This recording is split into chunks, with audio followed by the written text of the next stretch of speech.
Many people talk about the world of crypto in comparison to the Wild West, rife with shootouts and bank heists. Today, we're going to see why crypto really is one of the most risky sectors to operate inside of, and how you can avoid ending up in a body bag for your crypto bags.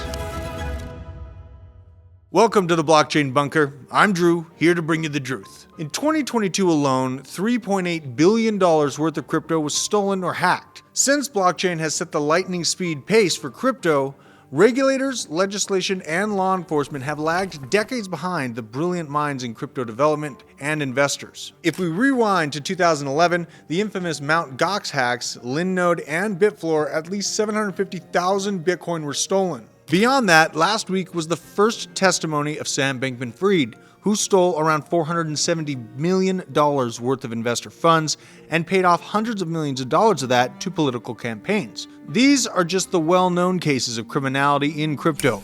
But ever since Silk Road caught the attention of illicit parties in 2011, a vacuum has been created that has mysteriously swallowed up the lives of more than a few crypto investors and developers. Just to name a few, here are 18 true stories of crypto hodlers from the morgue. Ooh. Scary.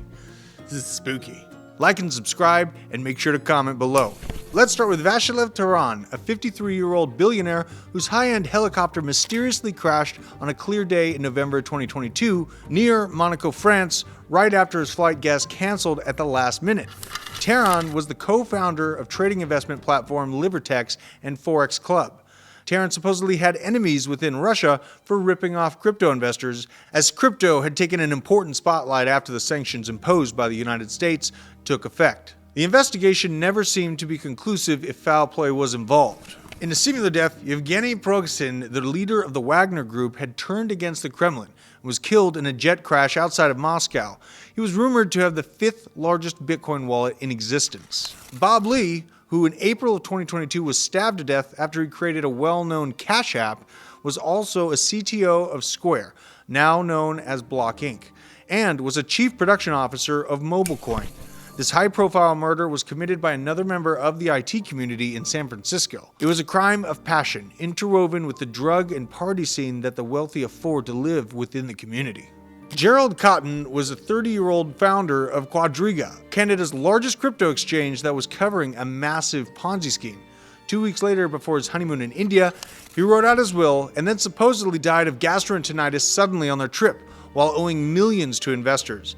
And along with his body, $215 million of crypto investments went missing. His death certificate was suspiciously misspelled, and the casket was closed as investors remained furious. Park Mo was the VP of Idente, the largest crypto asset holder on Korea's Bithumb exchange.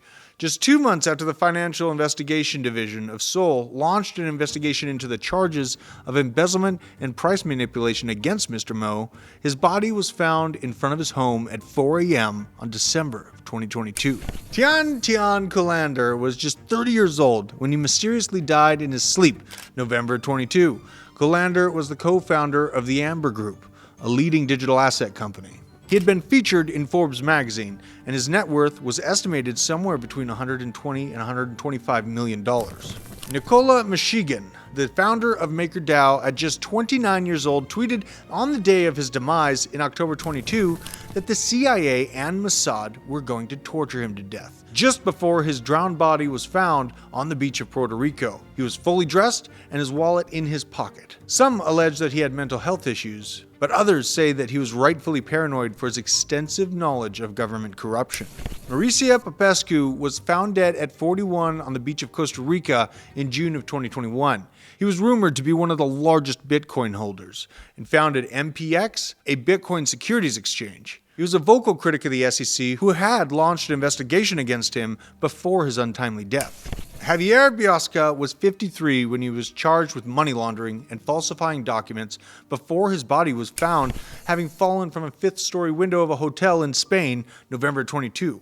His death was deemed a suicide, but he was the founder of Algorithms Group, an elaborate crypto Ponzi scheme that lost millions of dollars for high-profile investors, including Russian and Romanian mobsters, and some do still suspect foul play. Ruja Ignatova, the self-proclaimed crypto queen, was said to be dismembered and tossed into the sea after boarding a yacht with a known drug lord and having fleeced investors of $4 billion in crypto investments from her fraudulent OneCoin scam. Her name is still on the FBI's most wanted list. Fernando Perez Algaba was a well-known influencer in Argentina and crypto millionaire whose body parts were recently found dismembered in a suitcase.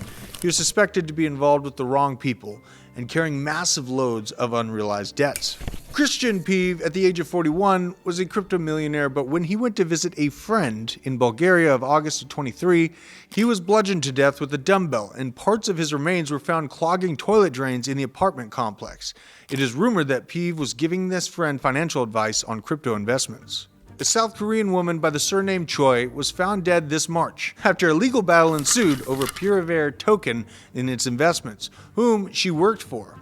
A couple that lost thousands on the investments hired a team of killers to murder the woman and steal her crypto coins in return.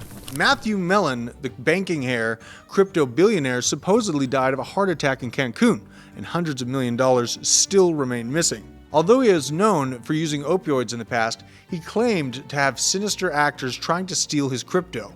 Those close to him think foul play may have been involved with his demise. A well-known name, John McAfee, was a fugitive and presidential candidate who was on the run from financial crimes in crypto and even a suspect of murder. Eventually, he was arrested and held in a Spanish prison, but on the day of his scheduled extradition back to the United States, he supposedly committed suicide in his cell. However, his body has never been released. Autumn Radke was 28 years old when she supposedly committed suicide. She was the CEO of virtual currency exchange First Meta. She was working in Singapore and her body was found at the base of a 25-story apartment building. The investigation called her death unnatural, and her business had accepted large sums of investments but was at the mercy of tribulations in the Bitcoin market of 2012. Dr. John Forsyth was a Bitcoin millionaire, emergency room doctor, and co-founder of OnfoCoin, a referral-based cryptocurrency mining network. A week after he reportedly went missing, his body was found with gunshot wounds in a lake nearby the hospital he worked at. He was recently engaged with a child on the way. Now, this last murder we will cover is probably the absolute most controversial. Duncan Socrates Lemp. He was just 21 years old when he was involved in the development of algorithm hedge fund trading, code writing, and encrypted communications.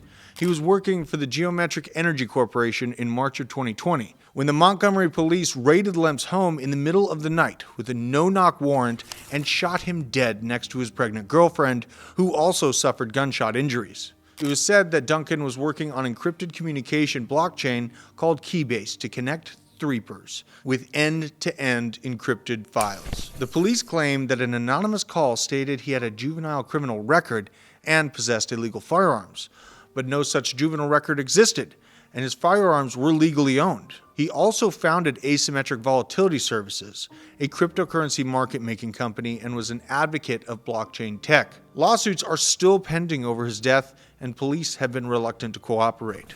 Many of these deaths are shrouded in fraud, money laundering, drugs, or illicit business deals. It seems crypto can lead some people to fly too close to the sun when it comes to handling money that is highly unregulated. I share these stories hoping that our community will embrace their financial sovereignty with the sober responsibility that it requires. If you are into crypto, be sure to stay on the straight and narrow path. Thank you very much for joining me today on the Blockchain Bunker. Like and share if you love your freedom. Stay strapped or get clapped.